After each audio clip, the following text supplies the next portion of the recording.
যখন ফাঁসির কাজটা খোবাইবকে নিয়ে যাচ্ছিলেন,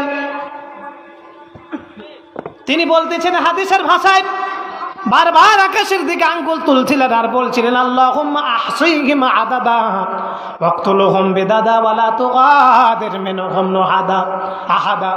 আল্লাহ পাকের নবীর সাহাবী খোবাইব রাদিয়াল্লাহু তাআলা আনহু কতটা ঈমানের উপরে অবিচল, কতটা ঈমান আনার পরে ঈমানের উপরে অবিচল ছিলেন আমি তার জীবনে ঘুরে দেখলাম।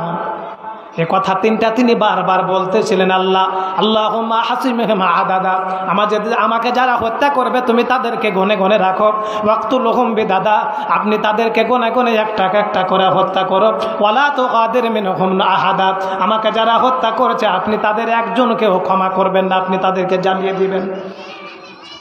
এ কথা যখন খোবাইব রাদিয়াল্লাহু তাআলা আনহু বললেন, তানঈম নামক গাছের উপরে খোবাইবকে টেঙ্গে দেওয়া হলো। আমার ভাইয়েরা খুব খেয়াল করে বুঝবেন, বিশ্বনবীর একজন সাহাবীর নাম হচ্ছে সাঈদ রাদিয়াল্লাহু তাআলা আনহু। নামটা কি বলেন? এ সাঈদ ছিলেন বিশ্বনবীর সাহাবী। যেদিন খোবাইবকে হত্যা করা হয় সেদিনও কিন্তু সাঈদ মুসলমান ছিল না, মুসলমান হয়নি। ওমর ফারুক রাদিয়াল্লাহু তাআলা আনহুর আমলে এই সাঈদ রাদিয়াল্লাহু তাআলা আনহু একটা জায়গার একটা প্রাদেশিক শাসনকর্তা হিসেবে নিযুক্ত ছিলেন। কিন্তু তিনি যখন প্রাদেশিক শাসনকর্তা গভর্নর হওয়ার পরেও এই সাঈদ রাদিয়াল্লাহু তাআলা আনহু মাঝে মাঝে অজ্ঞান হয়ে পড়ে যেতেন। এখন শাসক যদি অজ্ঞান হয়ে পড়ে যায় তাহলে তো প্রজাদের মনটা খারাপ হবে, আমরা তার কাছে প্রয়োজনে আসব, নিজের প্রয়োজনের কথা বলবো। মাঝে মাঝে যদি সাঈদ অজ্ঞান হয়ে পড়ে যায়, এটা কেমন করে মানুষেরা মেনে নিতে পারল না। উমর রাদিয়াল্লাহু তাআলা আনহু আর তো পৃথিবীর খলিফা, উমর রাদিয়াল্লাহু তাআলা আনহুর কাছে বিচার চলে গেল, আপনি যে প্রাদেশিক শাসনকর্তা সাঈদকে বানিয়েছেন, এ সাঈদ মাঝে মাঝে অজ্ঞান হয়ে পড়ে যায়, আপনি তার খবর নেন। সাঈদ রাদিয়াল্লাহু তাআলা আনহুকে উমর রাদিয়াল্লাহু তাআলা আনহু ডেকে পাঠালেন আর বললেন, সাঈদ শুনুন, আপনি যে মাঝে মাঝে অজ্ঞান হয়ে পড়ে যান, এরকম করে অজ্ঞান হয়ে পড়ে গেলে আপনার শাসন এলাকার শাসনগুলো কে করবে, ভালো মন্দ দেখাশোনা কে করবে? কেন অজ্ঞান হয়ে পড়ো? সাঈদ রাদিয়াল্লাহু তাআলা আনহু সেদিন ওমর ফারুক রাদিয়াল্লাহু তাআলা আনহুকে বলেছিলেন, ওমর ফারুক শোনো, তানিম নামক গাছের উপরে যেদিন খোবাইবকে টেঙ্গে দেওয়া হয়েছিল আমি সেদিন ইমানদার ছিলাম না।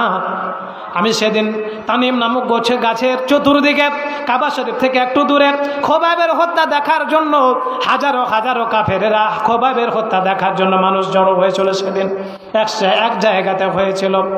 আমি সেদিন মুসলমান ছিলাম না, কিন্তু আমি সেদিন দেখেছিলাম কুরবানি খাসিগুলোকে জবেহ করার পরে যেমন গাছে টেঙ্গে দেওয়া হয়, তারপরে তার চামড়াকে খালানো হয়, চামড়া খালানোর পরে তার পাকে যেমন কেটে নিয়ে পলিথিনে রাখা হয়, আমি সেদিন দেখেছিলাম খোবাইবের একটা একটা করে গোশতগুলো কেটে কেটে তারা এক জায়গাতে রাখছিল, একটা একটা করে কাটছিল। আর খোবাইবকে জিজ্ঞেস করছিল, তুই ঈমান ছাড়বি কিনা বল, তোর এই জায়গাতে যদি তোকে ছেড়ে দেওয়া হয় আর তোর এই জায়গাতে যদি মুহাম্মদকে এনে বেঁধে দেওয়া হয় তাহলে তুই সেটা মেনে নেবি নাকি বল?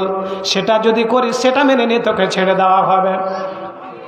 আবু সাঈদ রাদিয়াল্লাহু তাআলা আনহু বলেন, ওমর, আমি সেদিন তার জবাব শুনে যখন তার নির্যাতনের কথা আমার মনে হয়, সে কতদিন আগে তার নির্যাতন দেখেছে, কিন্তু দেখার সাথে সাথে মনে পড়লে আমার এর মাথার সেন্স থেকে থাকে না, আমি অজ্ঞান হয়ে পড়ে যাই।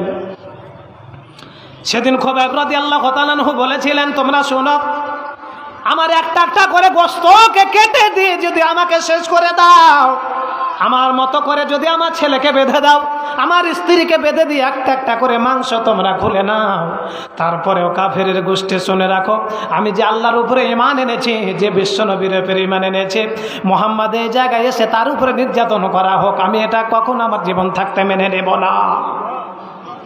ঈমানের পথে অবিচল থেকে আমার মরণ যেন হয়। বলেন, ঈমানের পথে অবিচল থেকে আমার মরণ যেন হয়। তোমারই কাছে মিনতি আমার, তোমারই কাছে মিনতি আমার, মহামহিম দয়াময় ইমানের পথে অবিচল থেকে আমার মরণ যেন হয়। আল্লাহু আকবার। ইমানের পরীক্ষা দিতে রাজি আছেন?